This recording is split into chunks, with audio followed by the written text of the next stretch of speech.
Olha lá, gente, iniciando um outro vídeo aqui da página 9 de História, tá bom? Vamos lá fazer a leitura aí do governo de Dom Pedro I e fazer as atividades aí da página 10 e 11, tá bom? Vamos lá. Após a independência, a maior parte da população formada pelos negros escravos e pelos mais pobres não perceberam a mudança. Porque, gente, eram pessoas pobres, sofridas, então geralmente, né, esses governos, eles governavam para os mais ricos. As mudanças administrativas beneficiadas somente a classe mais rica da sociedade, é o que a Pro acabou de falar. Dom Pedro I convocou uma assembleia para criar a primeira constituição do país, né, as leis. Essa assembleia foi formada em sua maioria por ricos proprietários de terras, comerciantes, militares, religiosos e funcionários públicos, né, que eram a elite da época, tá? Então essa assembleia não foram formada aí pelos mais pobres e nem pelos escravos. Foram formadas aí por uma classe social mais elevada na época. Não participavam pessoas ligadas às camadas mais pobres das sociedades e mulheres. Os escravos não eram sequer considerados cidadãos brasileiros, né? Então não vou nem entrar aqui no contexto. No entanto, essa constituição não chegou a ser feita. Dom Pedro I dissolveu a Assembleia, pois queria o poder absoluto para governar. Então, essa constituição não foi feita. A primeira coisa que ele fez, diluiu a Assembleia, porque tinha muita gente no poder também, né? Mandando aí no país. Então, o que ele fez? Ele dissolveu todo mundo, mandou todo mundo embora e ele só queria governar, ele é absoluto, né? Em 1824, Dom Pedro I ortogou a primeira Constituição brasileira, isto é, impôs as leis que seriam aplicadas em todo o país. Elas davam poder total ao imperador. Que Dom Pedro II tá o filho dele, ó. Dom Pedro I, ó. Tá? Vamos lá. Então, Dom Pedro I, ele dissolveu aí, né, a Assembleia, né, as leis, né, o pessoal que mandava aí na Assembleia. E aí, em 1824, ele ortogou aí a primeira Constituição brasileira, que são as primeiras leis, mas dando plenos poderes somente para ele, tá? O governo ficou definido como uma monarquia hereditária, isto é, o poder passaria de pai para filho, né? E era assim, de filho para pai e de filho para neto, né? Enfim, tataraneto. O catolicismo foi instituído como religião oficial do Brasil e qualquer outra forma de culto era proibida. Então, a religião católica, ela foi instituída como a única religião do Brasil na época. Outros tipos de religião não poderia ter. As leis eram elaboradas pelo poder legislativo, porém poderiam ser vetadas pelo imperador. Então, as leis eram elaboradas lá pelo poder legislativo, ok? Porém, aí, Dom Pedro, ele poderia vetar essa lei. Se ele não concordasse com essa lei, ele vetaria, tá? Então, era um poder absoluto mesmo. Os cargos de senadores e deputados eram vitalícios, isto é, durava a vida toda. E as pessoas eram escolhidas pelo imperador, então não tinha esquema de votação, né? Então, as pessoas eram escolhidas aí pelo imperador, Dom Pedro I, e ele que colocava quem ele queria lá no poder. Claro, aliados dele, né? Que ele não era bobo. Os presidentes das províncias também seriam escolhidos como imperador, que são as províncias, são as cidades, os estados, né, do nosso país. Então, cada estado tinha um presidente, que era o cara que ajudava a governar, ajudava o rei a governar, tá bom? Então, eles também seriam escolhidos aí pelo imperador para fazer parte aí dessa Assembleia Legislativa. Esse autoritarismo do imperador gerou revolta em diversas províncias brasileiras que desejavam escolher os seus presidentes. Olha aí, já começou, né? Então, todo esse poder aí designado a Dom Pedro I, no qual ele dominava mesmo as leis e ele que comandava tudo, começou a trazer revolta em alguns estados, né, do Brasil, alguns presidentes aí do Brasil, dos estados do Brasil, começou aí não concordar muito, né? Então eles começaram a desejar, a escolher aí seus presidentes, tá? Em alguma delas existiam movimentos para transformar o nosso país em uma república, que é o que é hoje, tá? Várias revoltas foram abafadas pelo exército brasileiro com apoio dos ingleses, tá bom? Então, olha lá, muitos movimentos queriam aí que o nosso país se tornasse o que ele é hoje, uma república com esquema de votação, né? Democracia, tá bom? E aí essas revoltas, né, foram aí abafadas pelo exército brasileiro. Tudo eles usavam a força, né, gente? Não era muito diferente do que a gente tem visto hoje em dia, não, também, tá bom? Então não havia um diálogo, né? Havia assim, eu mando e vocês obedecem, pronto, acabou. Isso é um autoritarismo, tá bom? Então alguns ficaram muito revoltados aí com as escolhas de Dom Pedro I, né? E aí já começavam a pensar aí no Brasil como um país república, tá bom? Como um sistema de votação aí como república, tá certo? E aí várias dessas revoltas, dessas brigas, dessas guerras, né? Por isso que eu falo, morreram muita gente para o Brasil se tornar no que ele é hoje. Foram abafadas, né, pelo exército brasileiro com apoio da Inglaterra, dos ingleses, tá bom? Vamos lá para a página 10 agora. No período do primeiro reinado, olha lá, gente, página 10, tá? Houve grande aumento nos impostos pagos pelos comerciantes e fazendeiros, e a situação financeira do Brasil piorou por conta do endividamento com outros países. Então, gente, o Brasil, ele se endividou muito com outros países, né? Por quê? Passou a ser independente, consequentemente, aí começou a pegar empréstimos, né, de outros países, porque quando Dom João foi embora para Portugal, ele zerou o cofre aqui do Brasil, né? E o país não tinha dinheiro nenhum. Então, assim, houve também aí um grande aumento de impostos, né, que os comerciantes e fazendeiros tinham que pagar para o país, né, para o nosso país, para o Brasil. E, consequentemente, o Brasil tinha que pagar para outros países aí por questão do empréstimos, né? Outras razões que enfraqueceram o governo de Dom Pedro I no Brasil foram as oscilações entre os interesses brasileiros e portugueses, né?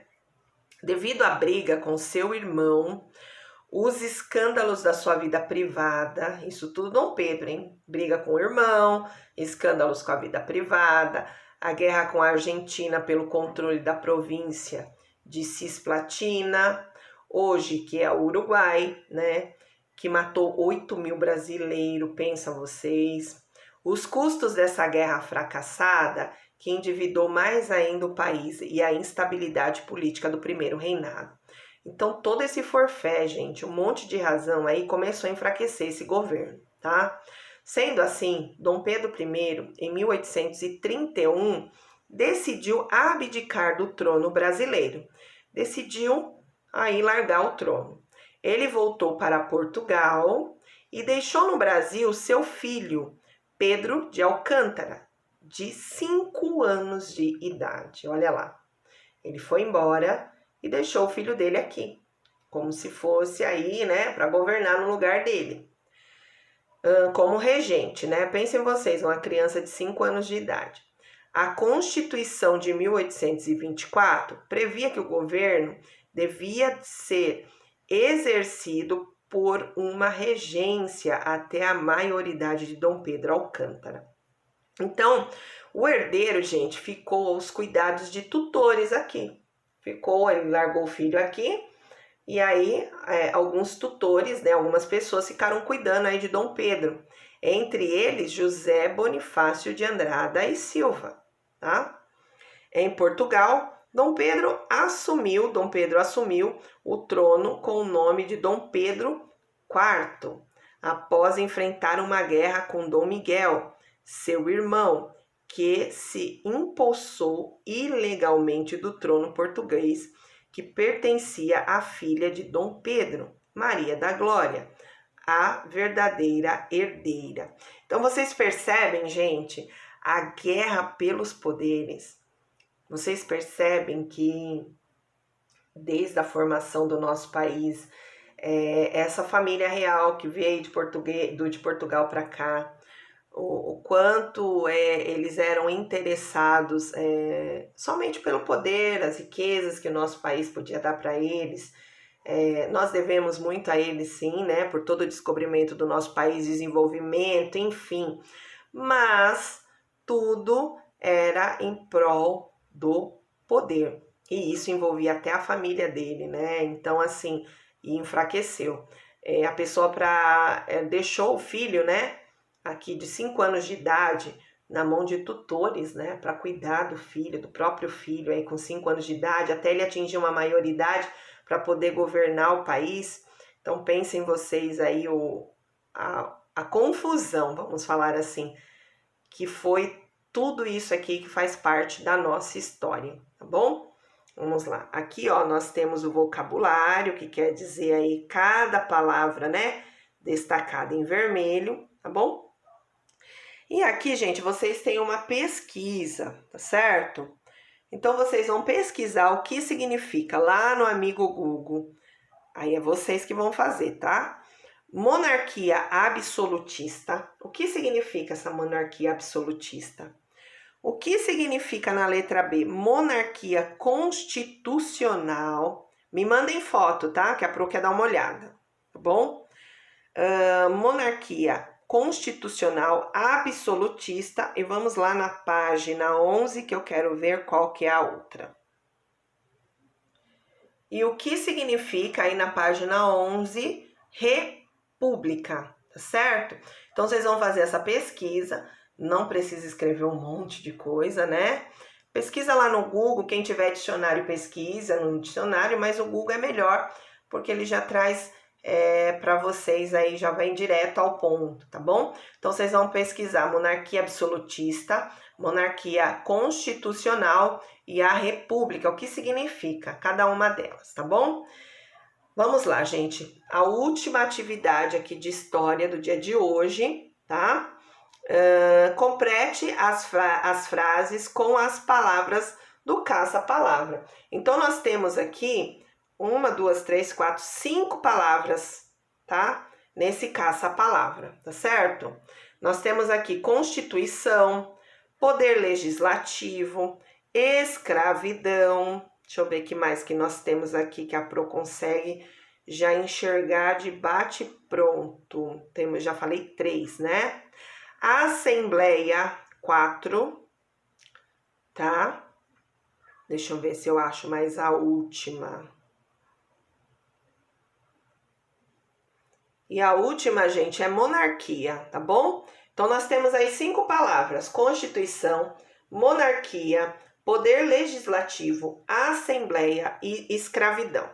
Então, achando essas palavras aqui, vocês vão pintar essas palavras e vocês vão preencher as lacunas com essas palavras, tá? Estão as leis, olha lá, letra A, tá bom? Como que vocês vão preencher? Na onde estão as leis que regem a vida dos cidadãos de um país, tá? Então, gente, nessa lacuna, vocês vão preencher. Na Constituição, tá?